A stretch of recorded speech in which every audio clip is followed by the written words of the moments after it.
Hey everybody, it's Gary from Living in Toronto, and if you want to find out everything there is to know about Toronto, including today's topic, where do I live, you're going to want to hit the subscribe button and you're going to want to hit the bell. That way you're notified of all new videos in the future.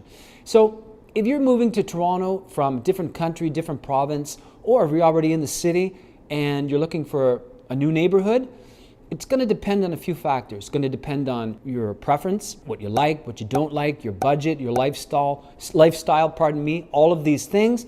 But that's what today's video is about. Let's get to it. Number one, in no particular order, the Annex. The Annex is a very popular neighborhood for university students because of its proximity to the university. It's very artsy. And it's really, the location is very central, as you can tell from the map.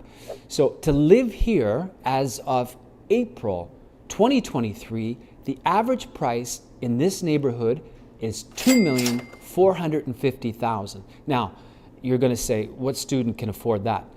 In the neighborhood, you're going to find a lot of upscale rooming houses. You're going to find small rentals. People who have lived there years ago, they converted certain portions of their house to accommodate for students because they had to pay the mortgage too, and what better way to do it than have somebody in going to school and making a little money for themselves. But if you want to buy in that neighborhood and there's some beautiful streets, it's going to cost you $2.450. Number two, Liberty Village, or if you're from Toronto, we like to joke and call it Puberty Village because it's obviously young, okay? So there you're going to find a lot of newer condos that have been built in the last 15 years. They're modern. It's a very young and trendy scene. And if I was that way, I would be living in that neighborhood too. The average price in that neighborhood is going to cost you $710,000. Number three, the beaches. Here you're going to find a very laid-back lifestyle. It's really spectacular. You take a walk on the boardwalk on Lake Ontario. You've got balmy beach, you've got Kew Gardens, you've got all kinds of people sunbathing. It's really quite beautiful. And if you want to live in this neighborhood, it's going to cost you $1,850,000. Now keep in mind, all these numbers I'm quoting, they're averages. You're going to find things lower, and you're going to find things a lot higher, but I'm giving you the average. I'm giving you a reference point of where you can start. Number four, High Park, the city's oasis. High Park is a real gem for the city of Toronto. There's a zoo, there's chess clubs, there's tennis, there's swimming, there's all kinds of activity. Now, if you want to live in this neighborhood, you're right on the Bloor subway line, easy access to everywhere. Now, if you want to buy a freehold type home, the average price is $1.8 million, or if you want to live in a condo, the average price is $800,000. Number five, Leslieville. Now, Leslieville for the last number of years has been in transition. It's gentrifying, and it's been doing this for a number of years, and it continues to do so. If you want to live in this neighborhood, it's going to cost you, on average, $1.450, $1,450,000. You're going to find detached, you're going to find condos, you're going to find townhomes, and you're going to find a real sense of community and an ever-changing onset of new amenities. It's fantastic. People love it down there. Check it out. Number six, the entertainment district. Now, this is perfect for young professionals, people who want to be in the Toronto scene. You're right there. You're literally in the heart of the city. Location is fantastic. Now, if you want to live in this neighborhood, you're going to get a lot of condos, obviously, because it's in the core of the city.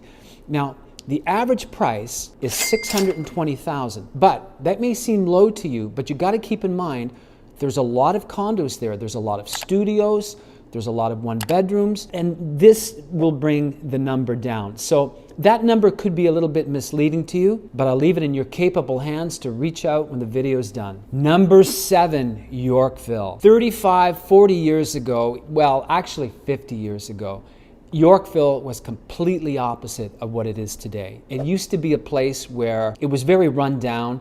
You would have coffee shops. That's where people like Gordon Lightfoot, Joni Mitchell, Neil Young, famous Canadian artists, singer-songwriters got their start, but it's very different today. It's a very posh neighborhood. It's located, as you see on the map, it's located basically at Bloor and Yonge Street, just on the northwest corner in behind, you're going to find streets like Cumberland, Yorkville Avenue. Now, if you want to get into this neighborhood, condominiums, the average price is 1.450, and they sell as high as 6 million and more. Check it out. It's fantastic. It's not uncommon. If you take a walk down Yorkville Avenue, any day of the week, you're going to see Porsches, Lamborghinis, movie stars, athletes. You're going to see everybody in Yorkville. Number 8, the Distillery District. And it's called the Distillery District because, you guessed it, they used to make fine Canadian rye, or you may call it whiskey. This area of the city is very trendy. Cobblestone streets, and in the wintertime, during Christmas, they have the Christmas market. There's all kinds of shops set up year-round, but it's really spectacular. They have the giant Christmas tree, and there's really cool, trendy little places to eat down there, and it's worth it. Check it out. And if you want to live in that neighborhood, condominium, it's going to cost you an average $850,000. Number 9, Roncesvalles Village. Now, if you want to have some of the best Polish food in the city, that's the street you want to go to. It's cool, it's hip, it's vibrant, and it's a lot of fun to stroll down Ronci on a sunny Saturday afternoon. Now, if you want to live in this neighborhood, you can expect to find detached, semi, and a few condos, and the average price for this neighborhood is $1,550,000. Number 10, the St. Lawrence Market. Now, the St. Lawrence Market has been named the world's greatest food market. It's fantastic. There's a farmer's market. There's all kinds of little tiny restaurants that only operate out of St. Lawrence Market. And as a result, it's #1 food market in the world. I forget the magazine, I forget the article, but it's fact. Here you're going to find a combination of condos, you're going to find lofts. Now, if you want to live in this neighborhood, it's going to cost you $875,000. There you have it. That's just 10 neighborhoods out of 158 that we have in the city of Toronto. Again, I don't know anything about you, but I can help you if you want clarification on what we talked about, or you want to explore some of the other neighborhoods. Numbers on the screen. Text, call, email, reach out, day or night, does not matter, because when it comes to Toronto, I've got your back.